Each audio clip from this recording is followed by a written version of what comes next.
ser crente, deixa de ser abestalhado, de mimimi, porque quem te escolheu foi o Senhor e tem uma rota traçada desde a eternidade ao teu respeito. Carta aos Efésios, capítulo 1. Buscando a glória de Deus na realização do seu propósito em nossas vidas. E eu particularmente gostei muito porque tem esse texto que Paulo escreveu aos Efésios, que acreditam ser até também um hino, algo relacionado com doxologia, com adoração, porque ele está estruturado em 3 estrofes, cada uma terminando com um refrão.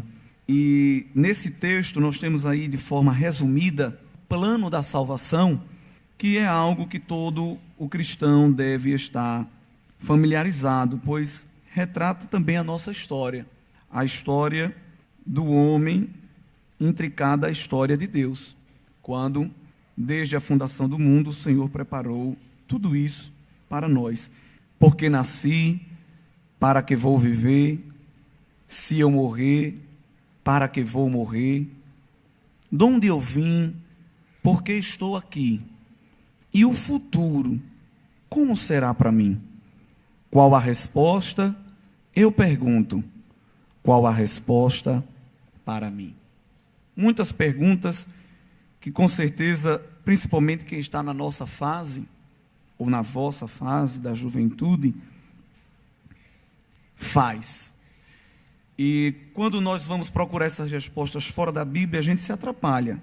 Mas quando a gente vai ler as Escrituras, essas respostas estão lá, claríssimas e evidentes. Nós vamos observar que na ciência, na filosofia secular, o homem quer responder essas perguntas de formas diferentes da Bíblia. Porque quando nós vamos para as Escrituras, essas respostas terminam por glorificar Deus pelo que Ele fez, está fazendo e fará. Então, para muitas pessoas, somos fruto do acaso, de mutações genéticas, de explosões, de bolhas que explodiram. E há uma corrente chamada teleologia, que são correntes que buscam encontrar finalidades nas coisas. E tem muita gente que não gosta da tal teleologia, porque quando nós vamos observar que tudo tem uma finalidade, essas coisas foram projetadas. Elas não são fruto do acaso, porque o acaso não poderia dar destino para tudo. E quando se vê que as coisas têm uma finalidade e tem algo que projetou, nós vamos observar que tem que ser um ser superior. Esse ser é Deus. Então todos vocês estão sendo bombardeados nas escolas, nas faculdades, com correntes teóricas que buscam tirar a glorificação do nome de Deus na criação do homem, na criação do universo, da matéria, pois é muito mais fácil para o mundo dizer que tudo isso é aleatório do que mostrar que faz parte de um plano. Mas Paulo vai mostrar que nós fazemos parte de um plano divino. Na primeira estrofe deste cântico que Paulo escreve, do versículo 3 ao versículo 5, nós temos a primeira etapa do plano de Deus para as nossas vidas. Do versículo 7 ao versículo 11, nós temos a segunda estrofe, com o segundo pacote de bênçãos que Deus opera no seu plano eterno. E o versículo 13 e 14, nós temos o terceiro grupo, o terceiro item de bênçãos de Deus através do plano da salvação.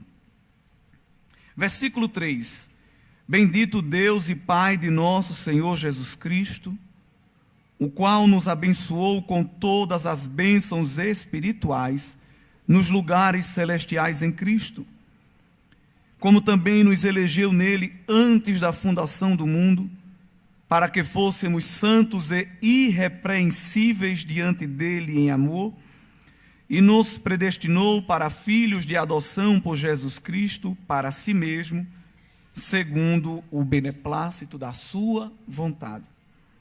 Observem que os tempos verbais aí estão no... Qual é o tempo verbal? Passado. Está escrito na apostila. Nós vamos observar que o pacote de bênção desta primeira estrofe se resume em duas palavras: a eleição e a predestinação, que poderíamos resumir em uma: a escolha de Deus para as nossas vidas.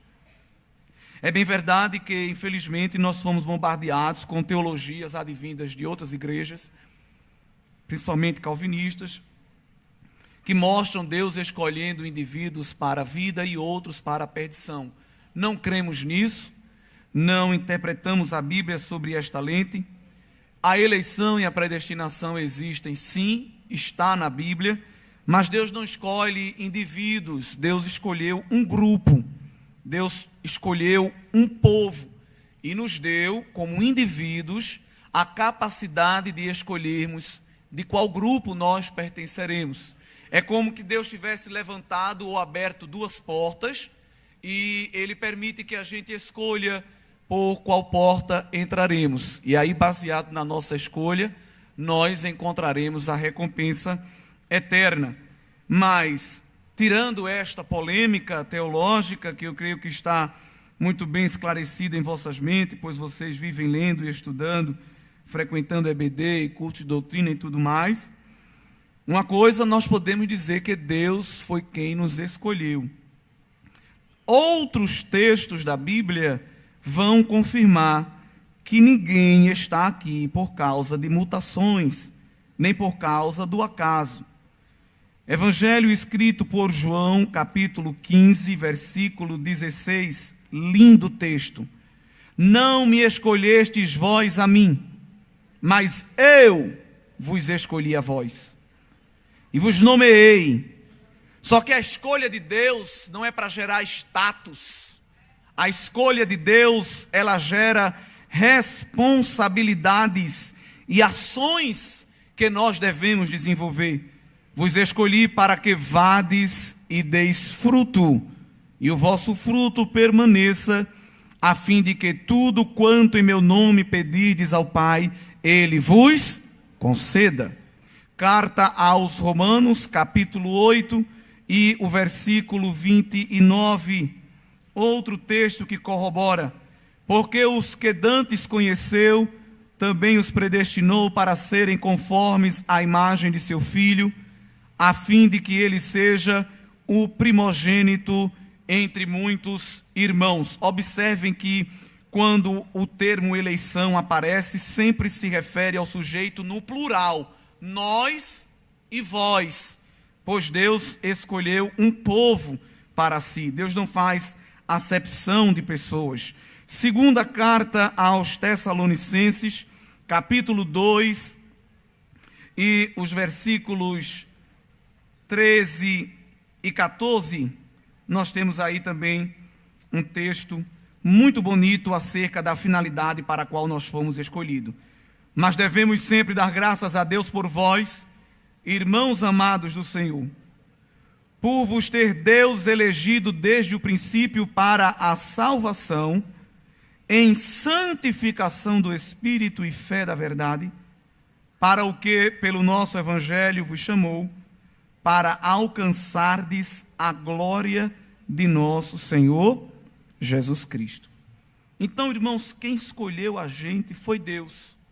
E Ele colocou a gente dentro de um espiral, o espiral da eleição, porque nós éramos inimigos de Deus. Deus olhava para a gente e não via nada que prestasse. E o diabo apoderando-se de nossas vidas, o pecado apoderando-se de nossas vidas, nos fazia escravos dele. Mas o Senhor Jesus foi no mercado, onde a transação espiritual da nossa vida se deu, e disse: eu vou comprar este indivíduo, ele não vale nada, vou dar por ele o que é mais precioso, é logo o meu sangue, porque eu não vou ficar barganhando com a vida de ninguém. Neste leilão, o que valia menos recebeu o que valia mais, que era o sangue de Jesus. E ele nos fez seus servos. Mas ele não ficou satisfeito com isso. E no mesmo capítulo 15 do Evangelho de João, Jesus diz: eu já não vos chamarei de servos, porque o servo não sabe o que faz o seu Senhor. Eu quero relacionamento, eu quero intimidade. A relação entre nós não vai ser só patrão, empregado. Eu vou chamar vocês de amigos, porque o amigo sabe o que o seu Senhor faz. Eu vou revelar segredos, vou revelar mistérios. Eu vou abrir a porta do céu e vou começar a mostrar a vocês coisas insondáveis que ninguém sabe. E ele não ficou satisfeito com isso. Éramos inimigos, passamos a ser servos, subimos mais um degrau, atingimos a posição de amigos, e Jesus foi até Deus Pai. E Paulo, escrevendo uma das suas cartas, disse que clamou com o Espírito Santo o Espírito de adoção. Ele, que é filho por natureza, foi até a sala do trono e disse: Deus, adota os meus irmãos também como teus filhos. E Paulo disse que a gente foi adotado. Ele é filho por natureza, a gente é filho por adoção. E agora é um bocado de enxerido, porque Paulo diz que agora a gente tem o direito de se dirigir a Deus chamando ele de Abba Pai, que é a mesma coisa de painho, papai, porque a gente tem intimidade com ele e podemos fazer isso. Mas Jesus não é um filho mimado. Jesus não é um filho mais velho que quer a hegemonia e o monopólio para ele. Paulo disse que ele fez a gente subir mais um degrau na espiral da salvação. De inimigo fomos servos, de servo fomos amigos, de amigos nos tornamos filhos. E Paulo diz que agora a gente se tornou herdeiro de Deus e co-herdeiro com Cristo. Então você pode um dia ver seu pai morrer, sua mãe, e não deixar nenhuma casa, não deixar dinheiro em conta e não deixar nada. Mas a gente não foi feito para estar aqui na terra desfrutando isso. A nossa herança, Pedro disse que é incorruptível.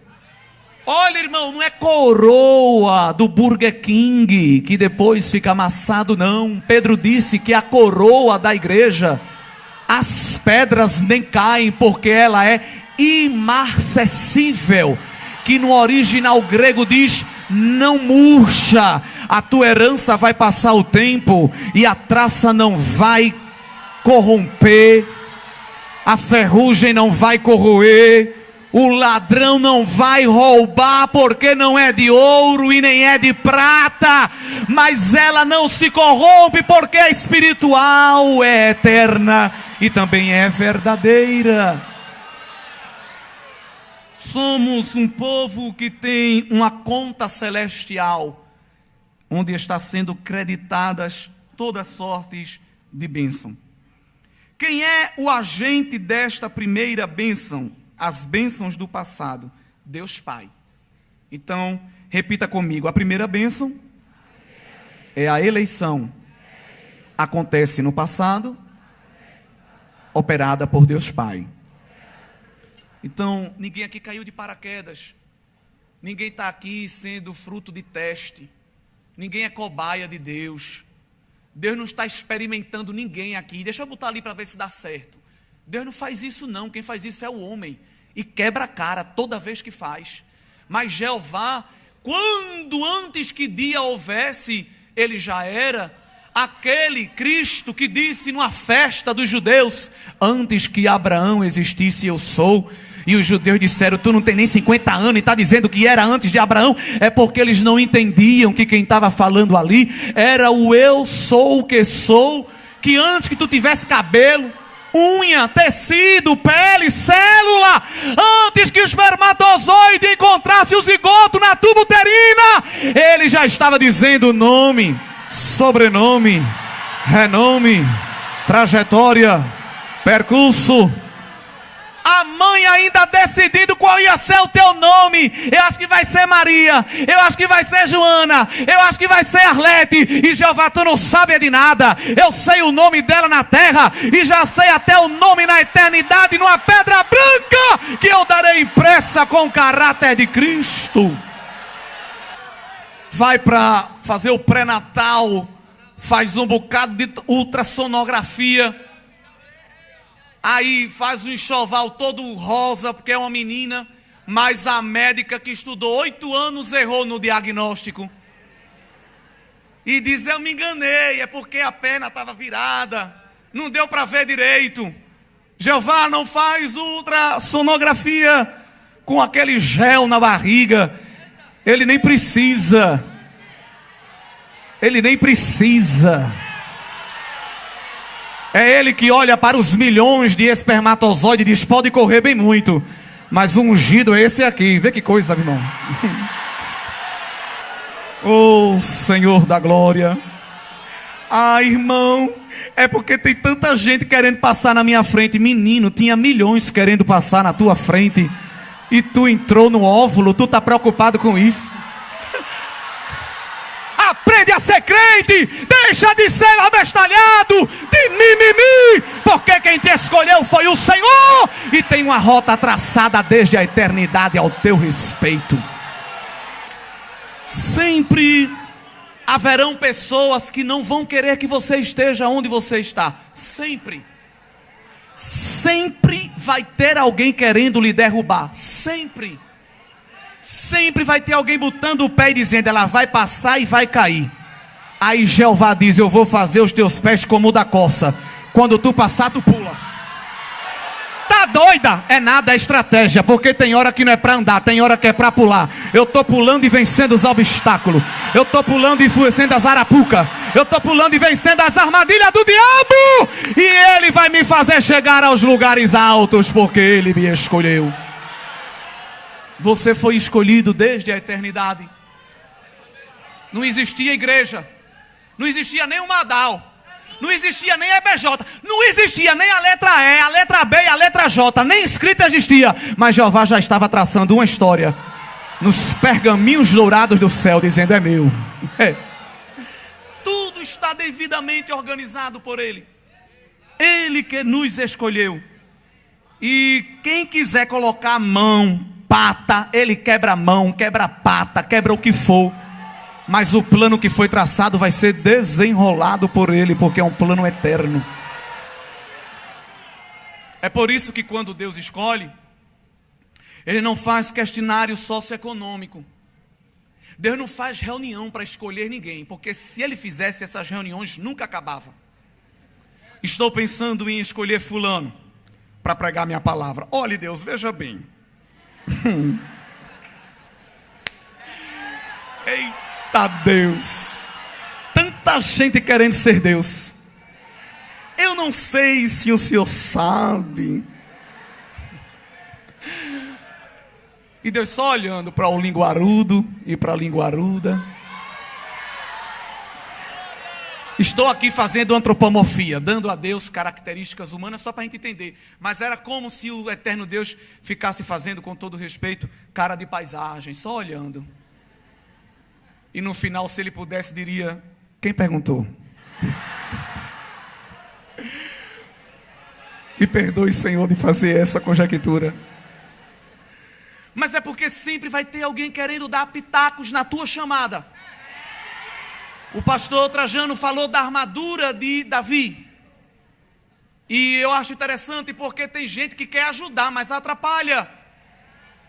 Cuidado com o que alguém está mandando você fazer. Parece que está ajudando, mas é para derrubar você.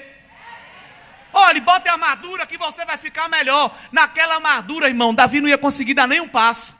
E depois eu ia dizer, rapaz, o menino é tão bom, né? Mas é inexperiente. Porque quem ajuda depois é o primeiro a dar rasteira. Mas quem tem discernimento não precisa. Muito obrigado. Quem me ensinou foi Jeová lá no curral das ovelhas malhadas. Eu sei trabalhar com funda. Ele vai te dar estratégia. Ele vai te dar sabedoria. E tu vai vencer todas as guerras pelo poder da sua palavra. Vai seguindo. Quem te chamou foi o Senhor. Versículo 7. Em quem temos a redenção pelo seu sangue, a remissão das ofensas, segundo as riquezas da sua graça, que ele tornou abundante, que ele não economiza, não é, irmãos? Para conosco em toda a sabedoria e prudência, descobrindo-nos o mistério da sua vontade, segundo o seu beneplácito que propusera em si mesmo, de tornar a congregar em Cristo todas as coisas, na dispensação da plenitude dos tempos, tanto as que estão nos céus como as que estão na terra.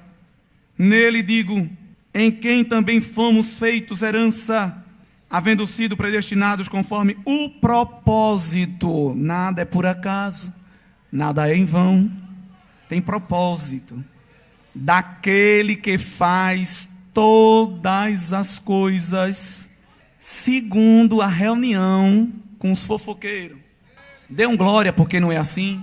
Segundo o conselho da sua vontade. Às vezes nem você entende porque Deus lhe escolheu. O que foi que tu viu em mim, Senhor? Nada. Mas o teu vazio eu vou preencher. E vou colocar tesouro no vaso de barro. O vaso é de barro, mas tem tesouro dentro, para que a excelência do poder não seja tua, mas minha. Porque um vaso de cristal, ele é bonito, mas geralmente não tem conteúdo.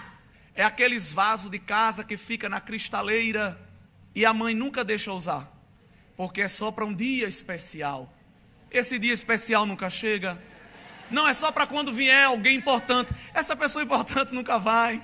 E fica tudo empoeirado. A gente não é vaso de cristal, com um peteleco racha, não dá mais. Não, irmão, muito difícil. Tu não viste nem o que é problema ainda, rapaz. Porque lá no Madal ensaiou que ia cantar esse hino. Aí o irmão chegou, cantou outro hino, não fui eu que solei. Eita, se todo problema fosse esse. Porque eu votei lá que a camisa era para ser vermelha, mas a votação ganhou para ser azul. Oh, irmão. Deus nos faz de barro. Porque o vaso de barro, ele pode não ter aparência, mas ele tem estrutura. É isso que está precisando ter mais na igreja, pessoas estruturadas. Porque dentro da igreja, institucionalmente falando hoje, nós temos muitas pessoas aparentemente prontas. Você olha para ele, eita varão, nem Salomão em toda a sua glória. Eita irmã, mulher tem mais isso. Menina, como tu estás bonita. E por dentro dizendo, também não é nem isso tudo. Os rapazes são mais sinceros. E depois diz, qual é a loja? Eu não vou nem dizer que tu não tem condições mesmo. A gente vive de aparência. A gente se veste pensando no que é que o outro vai achar. A gente compra uma roupa pensando no que é que os outros vão dizer. Ela vai ver, agora eu também tenho uma. Mas Jesus está olhando para a alma, para a essência, e dizendo dentro o que é que tu tens para me apresentar. Mas às vezes tem aquele vaso de barro. Só a graça, pela graça, batido, oprimido, jogado, como aquele prato azul de merenda de escola pública. E alguém diz, é do governo mesmo. Mas bate, arranha, joga, cai no chão. Mas eu estou aqui. Tu vai passar por tanta coisa ainda, mas Jeová vai dizer, recebe força. Pode bater como for, mas não quebra. Pode pisar e eu digo, receba força. Pode oprimir, na pressão eu aumento a temperatura e te dou graça. Recebe força, vai quebrar não. Não vai morrer, não vai desestabilizar. Alguém quer tirar a tua estabilidade, mas Jeová está dizendo, tu não vai tropeçar com teu pé em pedra. Eu sou tua torre forte, eu sou teu baluarte, eu sou teu esconderijo. Te esconde no secreto pavilhão. Estou te dando inteireza, estou te dando integridade, estou fortalecendo teus pés. Tu vai cantar um cântico com o pé na rocha.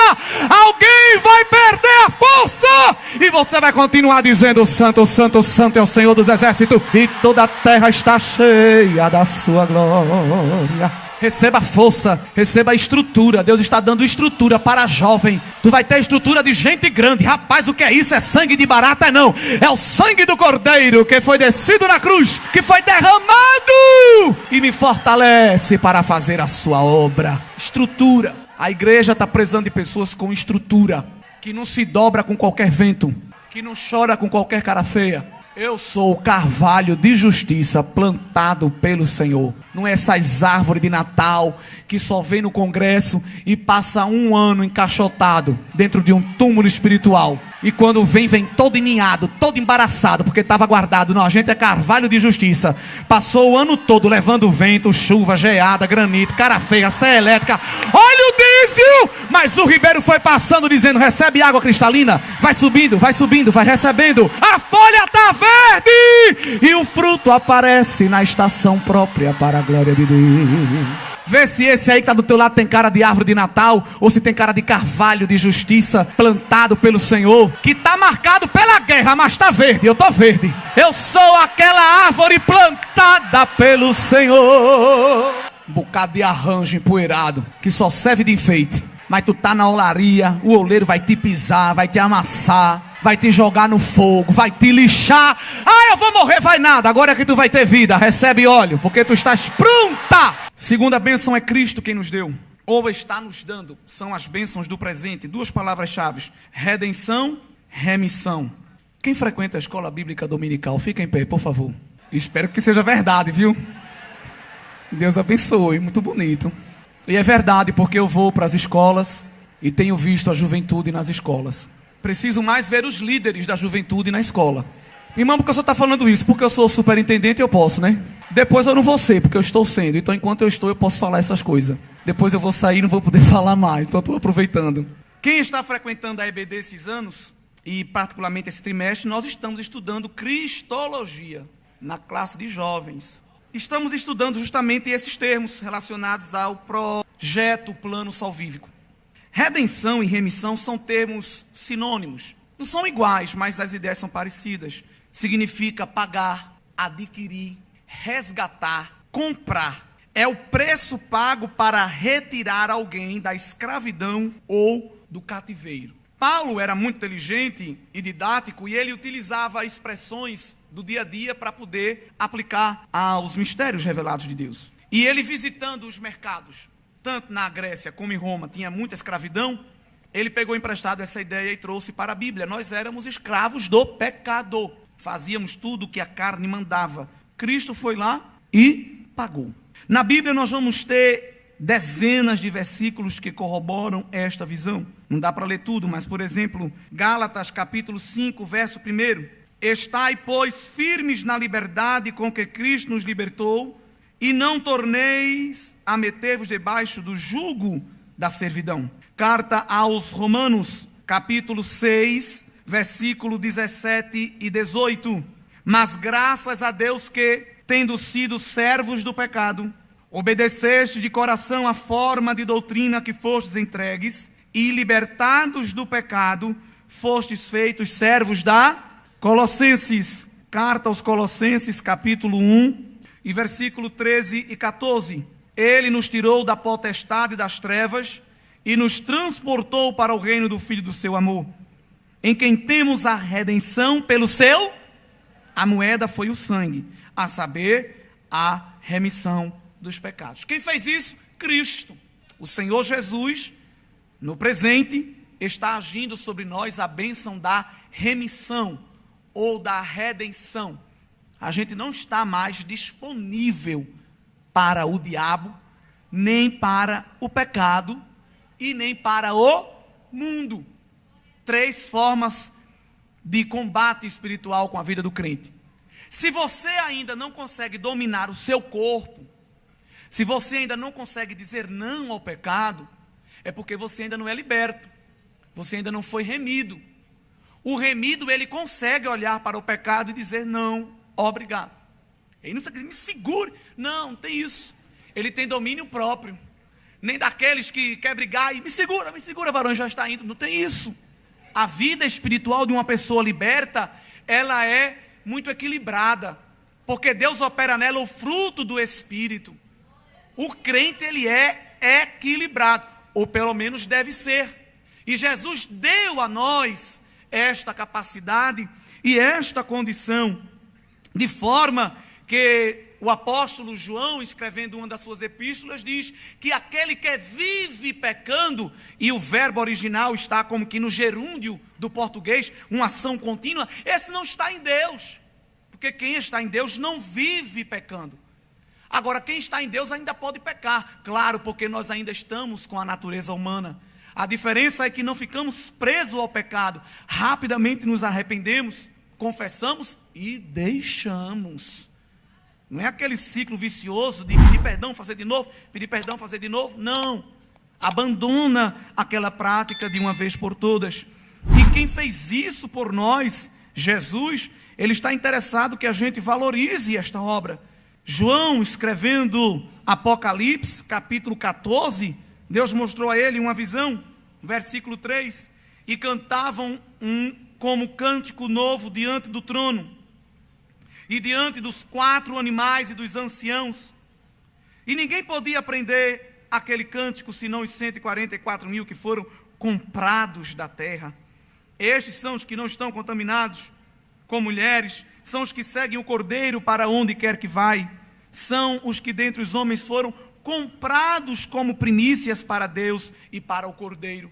E a ideia aqui também é de remissão, de redenção, que aponta para a obra maior, estendida de Cristo, para todo aquele que nele crê, a expiação ilimitada. Está aberto aí a porta da graça, e quem desejar terá também esta bênção que nós estamos tendo, a segunda bênção, que é a bênção do presente. Então, para a gente fixar, repita: bênção do presente, operada por Cristo, é a redenção.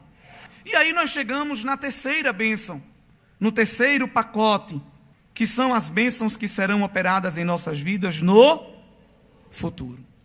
E está no fim deste texto doxológico de Paulo, versículo 13: em quem também vós estáis, depois que ouvistes a palavra da verdade, o evangelho da vossa salvação, e tendo nele também crido, fostes selados com o Espírito Santo da promessa, o qual é o penhor da nossa herança para a redenção da possessão de Deus. Terceira bênção, quem opera é a terceira pessoa da Trindade, o Espírito Santo, e é no futuro. Que bênção é essa? 2 palavras-chave: selo e penhor.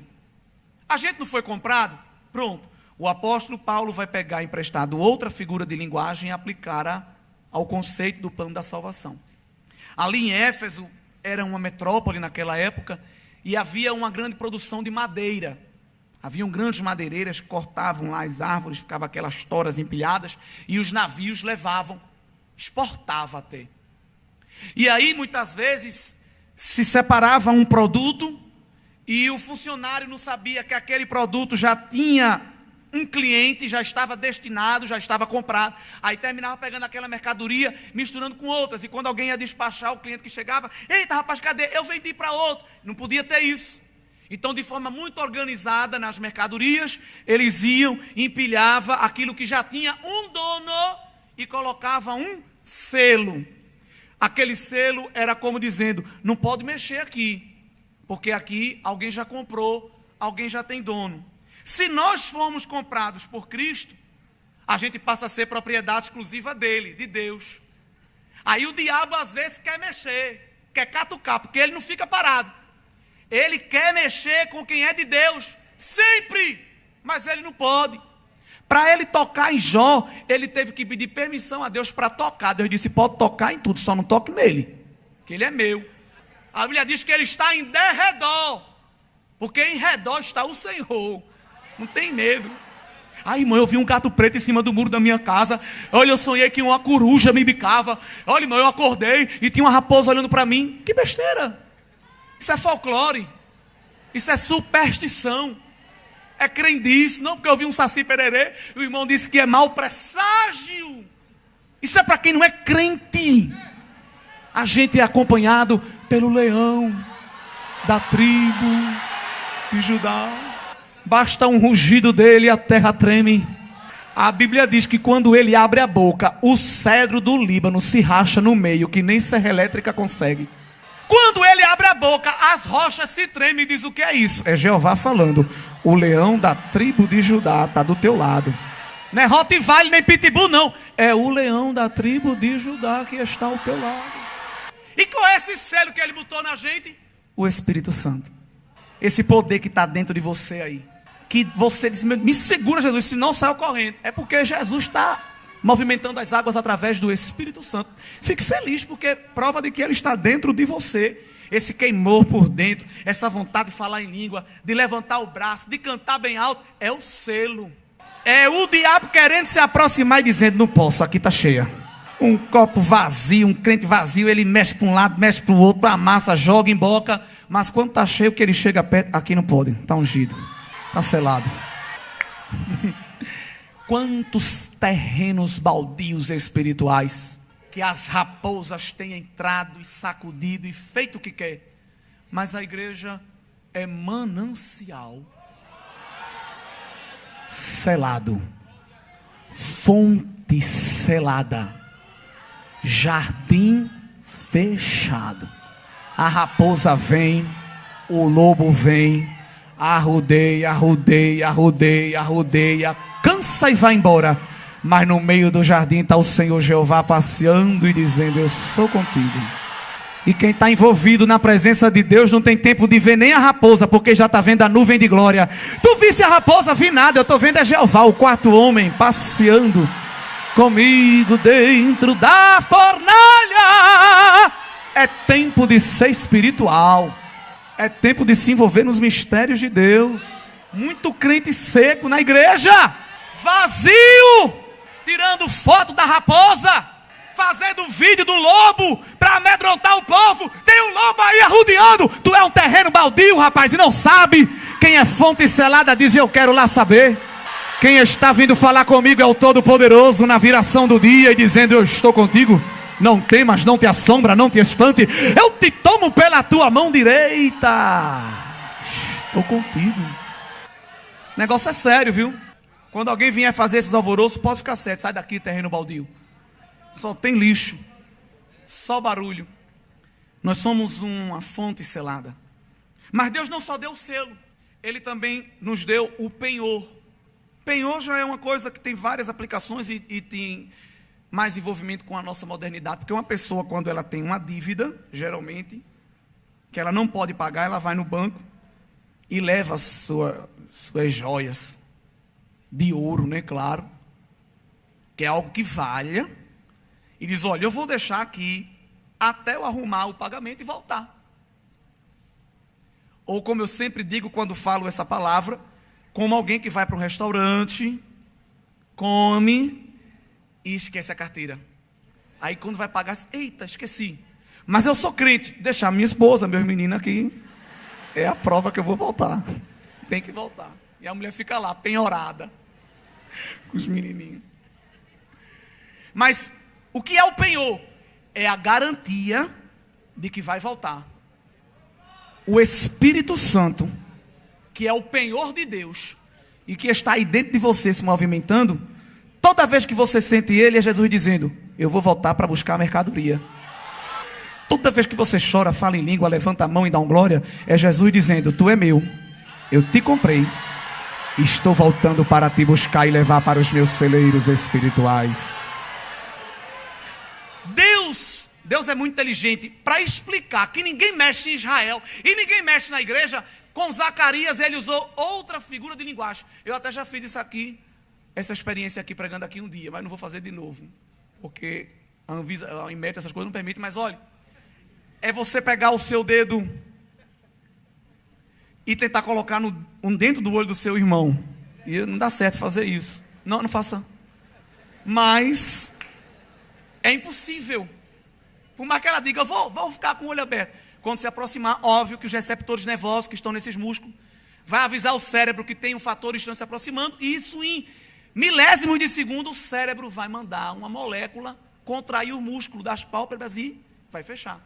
Isso é uma proteção automática que Deus presenteou a gente. Aí Deus disse para Zacarias, porque quem criou isso foi Deus, sim ou não? Ele entende do corpo. Zacarias, Israel está com medo de muita coisa estranha que está vindo aí. Diga para Israel que ninguém mexe e que ninguém toca, porque o meu povo é a menina, é a pupila dos meus olhos. Pode até tentar, mas quando chegar eu travo. Aqui não. Recebe proteção de Deus para a tua vida. Abre a tua mão e recebe livramento de Deus. Deus está te cercando. Tu crê que tu vai sair daqui invisível? Está errado. Eita mistério. Deus está te invisibilizando. Tu crê? Quanta flecha, quanta armadilha, quanto bombardeio contra a tua vida. Mas Jeová está te tornando invisível. Tu vai andar, vai passar em beco, em viela, em fale da sombra da morte. E o inimigo vai dizer: cadê ela? Ela passa aqui todo dia, cadê ele? E tu já foi, já voltou, já foi de novo. Foi para amanhã, foi para tarde, foi de noite. Foi para consagração, foi evangelizar, foi para vigília. E ele não vê porque Jeová diz: é a menina. É a menina dos meus olhos. Está selado, está penhorado, está guardado. É a minha igreja e ninguém pode mexer, diz o Senhor. Tem muita gente tramando planos de morte contra a igreja, mas não consegue. Repita comigo, terceira bênção. Espírito Santo para o futuro, selo e penhor. E aí já vamos nos aproximando do fim. Para que é que a gente foi criado? Não é? E aí no refrão dessa doxologia, Paulo, usando expressões sinônimas, ele bate na tecla. Versículo 6. Para louvor e glória da sua graça. Versículo 12. Com o fim de sermos para louvor da sua. Versículo 14. Penhor da nossa herança para a redenção da possessão de Deus, para louvor da sua glória. Você foi feito por Deus para o louvor da glória dele. Mas infelizmente nós estamos no mundo. Irmão, eu quero ser bem sucedido na minha carreira. Eu quero me casar e quero ter filhos. Eu quero um emprego que me dê estabilidade. Essa palavra está muito presente no vocabulário de um jovem. Eu quero estabilidade. E se Deus não chamou você para a estabilidade? Se Ele chamou você para a instabilidade? Olha, irmão, não quero namorar, não quero casar, não quero nada. Vou fazer meu pós-doutorado. Quando eu tiver com 45 anos, ganhando meus 20 mil reais, aí eu vou orar para Deus mandar um varão. E se não é assim que Deus quer? Não, irmão, eu estou montando aí um negócio, eu quero ser empreendedor. Quero trabalhar para ninguém. Quero viver só da obra. Cuidado com o que tu está pedindo. Então eu vou ter aí meus carros, meu chalé, minha casa de praia. Depois que eu tiver com a minha estabilidade, eu penso em alguma coisa. Se não é assim que Deus quer. Se tudo o que Ele quer de você é uma simples e verdadeira renúncia, é melhor você começar a aceitar agora, para não ter que dar marcha ré depois. Agora tem uma coisa. Se Deus chamou você para ser milionário, você vai ser milionário. Mas vai ser para a glória de Deus. De forma que um milionário que foi chamado para ser milionário para a glória de Deus, você olhar para ele e diz nem que ele é milionário. Você é um coitado, irmão, provado, sabe? Tu não sabe de nada. Tu não sabe de nada. Nem carteira tem mais, que não cabe. Eu conheço poucos que são assim. Tem muito, mas é para a glória de Deus. Você nem diz que ele tem. E tem gente que tem pouquinho, já é uma coisa. Esse não é para a glória de Deus. Tem 2 ternos, mas parece 2 ternos, sabe? Um guarda-roupa assim. 2 tamancos. Só vai para a igreja 2 vezes na semana, para não repetir. Não é para a glória de Deus. Isso é tão sério, viu? Eu não estou fazendo aqui apologia à riqueza nem à pobreza.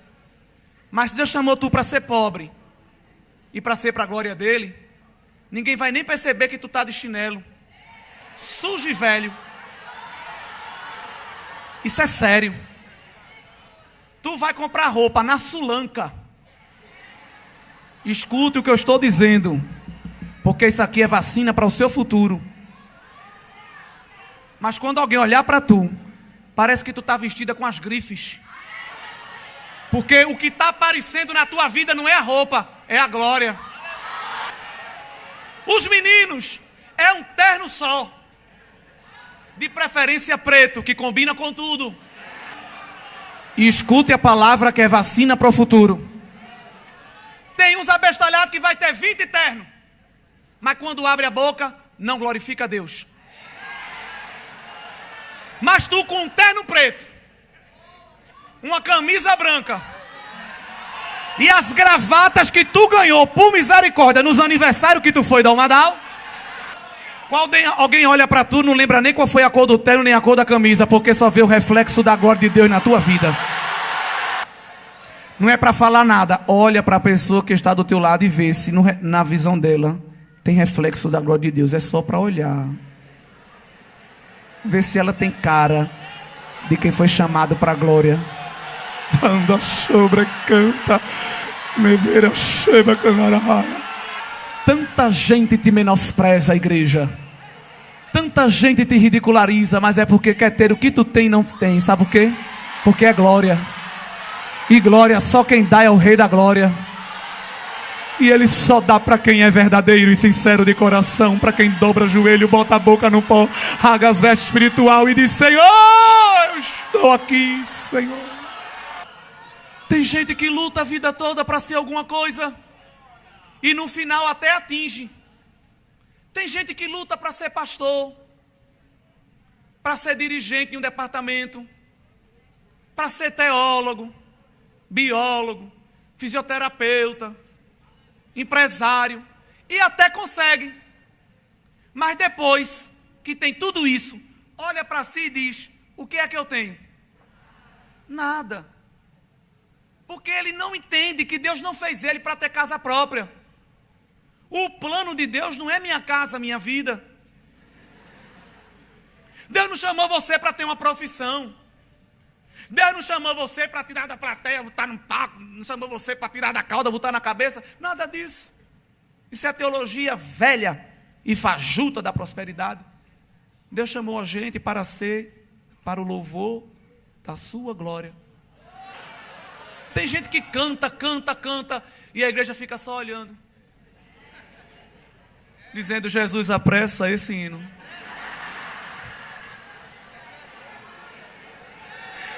Não sou eu que estou dizendo que é verdade, não. É a igreja, viu? Para depois não dizer que sou eu. Tem pregador, meu Deus, que ele fala. No final você diz assim: irmão, olha, ele disse o quê? Faz aí a sinopse desse abençoado. Tem nada, só os caroços. Tem mais polpa nenhuma, porque não é para a glória. Quando é para a glória, às vezes chama Jesus de Jesus. Esse Jesus é lindo. Oh meu Deus, glória a Deus. Me ajude que é difícil, meu Deus. E a igreja já está tomada da glória. Eu fui para Araçoiaba uma vez, quando eu trabalhava na superintendência do DEG. Trabalho lá com o pastor Marco Vasconcelos, igreja lotada. Tinha até, não sei se era prefeito, vereador, um bocado de gente, culta, aquela coisa toda e tal. Aí o pastor disse: vamos ver irmã fulana. Eu nunca tinha visto essa irmã, de lá. E a irmã foi cantar. Eu vou imitar a irmã, mas não é ridicularizando. A irmã tinha uma deficiência nasal, vocal. E ela saudou a igreja. Eu sou na igreja, uma paz do Senhor. Uma coisa assim. A igreja lotada. E eu no meu coração disse: meu Deus, tanta gente. Eu disse, irmão, já era presbítero da igreja. Estou confessando o meu pecado. Senhor, tanta gente.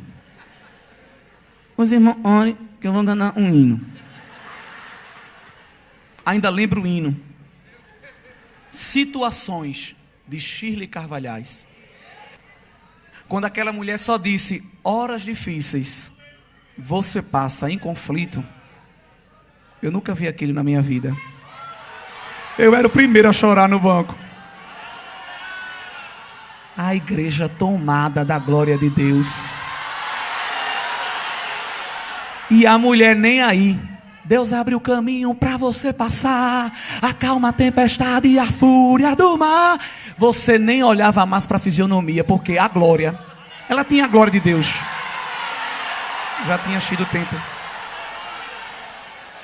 O problema hoje é que tu pega o tamanco, pega a bolsa, pega o cinto, pega o blush, sabe nem andar no tamanco, e não sai nada.